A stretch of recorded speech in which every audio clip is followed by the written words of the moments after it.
It's almost 8 o'clock and I just pulled out my no-knead bread out of the oven. The kids were supposed to be up at 7:30, but they're all still sleeping except for Levi. But they'll be up pretty soon and they're going to have some bread for breakfast, also some fried eggs that I already made. This is some bread that was left over from my batch 2 days ago that didn't get eaten up, some hard ends and stuff. So I just broke it into pieces and I'm going to dry it. The oven is still warm from cooking this, so I'm going to throw it in the oven and just let it sit in the oven that's turned off, and let that dry out. And I'm going to throw it in a bag when it's completely dry and save it for Thanksgiving stuffing because that is coming up so soon. You finished? Yeah. Good. Oh. Poe? No. What about Poe?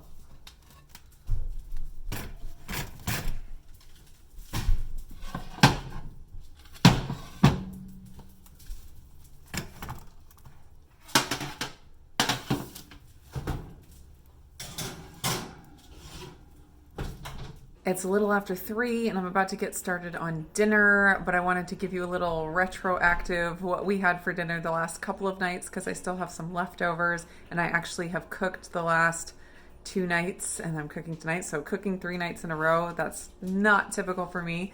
Oh, I also got my haircut this afternoon for the first time since February. So right before everything went nuts, I got my haircut, which turned out to be good because salons were closed for a really long time after that. But it had been a long time and I got it cut really short. I wasn't expecting it to be quite this short.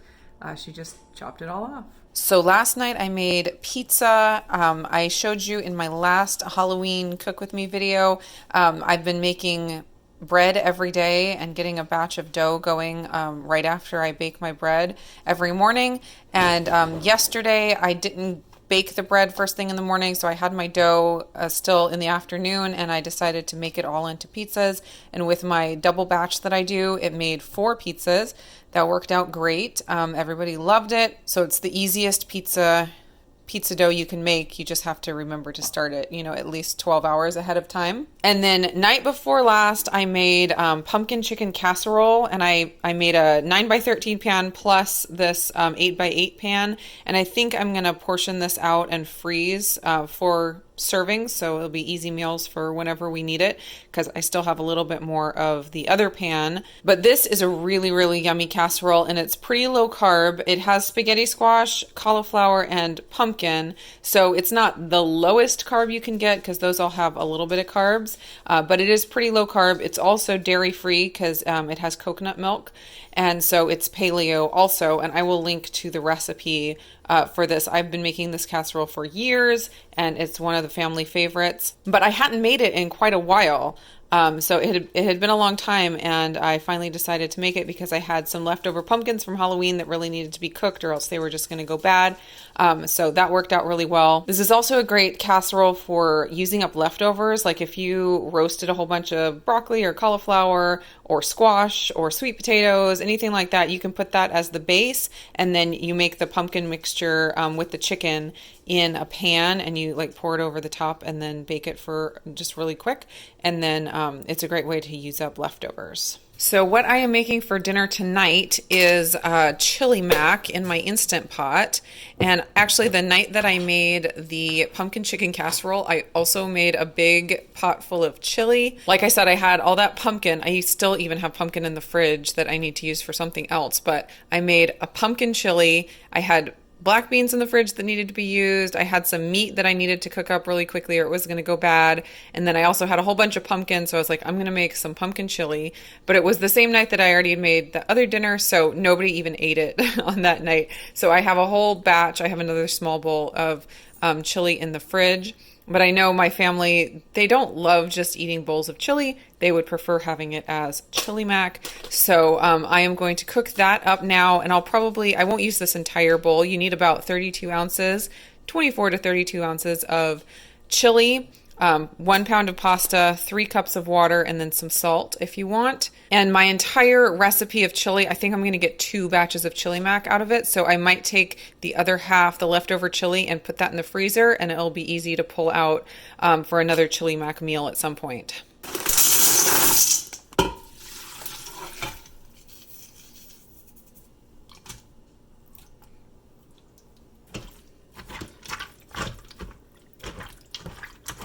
This is seriously the easiest recipe, especially if you use canned chili. It's one you can throw together in like 5 minutes. I've started cooking my pasta in the Instant Pot for just 1 minute and then letting it sit on keep warm for about 5 minutes. And that helps it not be as likely to spray. I don't have a lot of problems with spray with this model Instant Pot because of the different kind of a release valve, but it still works out really well, and it gives that time to let the pressure come down a little bit while still cooking the pasta and not overcooking it.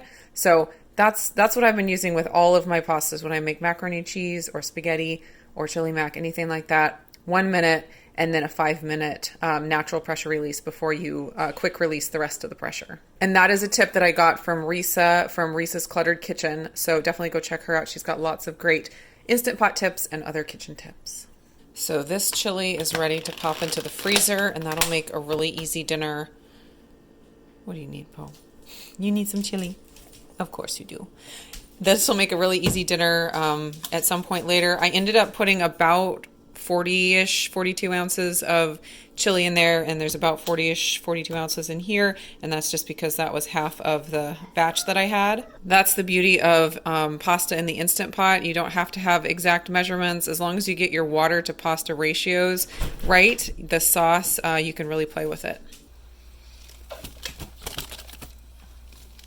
I thought I'd show you real fast the very simple way I've been planning dinners recently. It's nothing fancy at all. I just have this magnetic pad on the side of my fridge, and usually just the morning of, I will come in and think about what I want to cook for dinner, or think about the things that need to be used up in the fridge, and just write down what I'm going to make. That way, if I need to pull out something from the freezer, I can do that ahead of time before, it gets to be 3 or 4 o'clock and I need to start cooking. So like yesterday, I was thinking I would make the chili mac because I knew I had that chili in there, but then I realized I didn't need to cook the bread like normal because we had some left over from the other day. So I ended up having the dough. So I changed my mind to pizza. But then, of course, I did chili mac today. So it's really simple. It's not fancy, but it's been working pretty well for me just to have me check in first thing in the morning so I can think it through before I get to that time when I need to start cooking. And it's nice to be able to look back when I have the whole week here and kind of just get an idea of all the things that we ate, and if we ate a lot of beef or we ate a lot of chicken or whatever, just so I can keep things varied and keep things interesting. My breadcrumbs from this morning are completely done, completely dried out. I'm just going to throw them in a Ziploc bag. And as I have, little leftovers of bread, ends and pieces that don't get eaten up, I'm going to do the same thing. And hopefully I'll have a nice big bag full when it comes time to cooking stuffing for Thanksgiving. Oops, time got away from me and I let it sit for 11 minutes. Hopefully it's not mushy.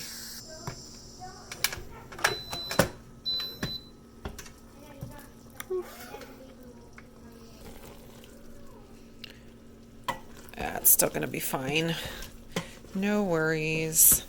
So you can always top chili mac with shredded cheese, avocados sliced or cubed, diced onions, cilantro, sour cream. Anything that you would top chili with is great on top of chili mac. So that's it for our quick what's for dinner and retroactive what was for dinner video. Hope you guys enjoyed it.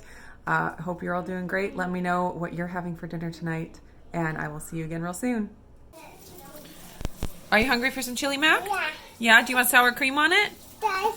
Oh, Yeah. do you want sour cream? Yes. And what about some cheese? You want cheese too? Yeah. Okay. What do you say?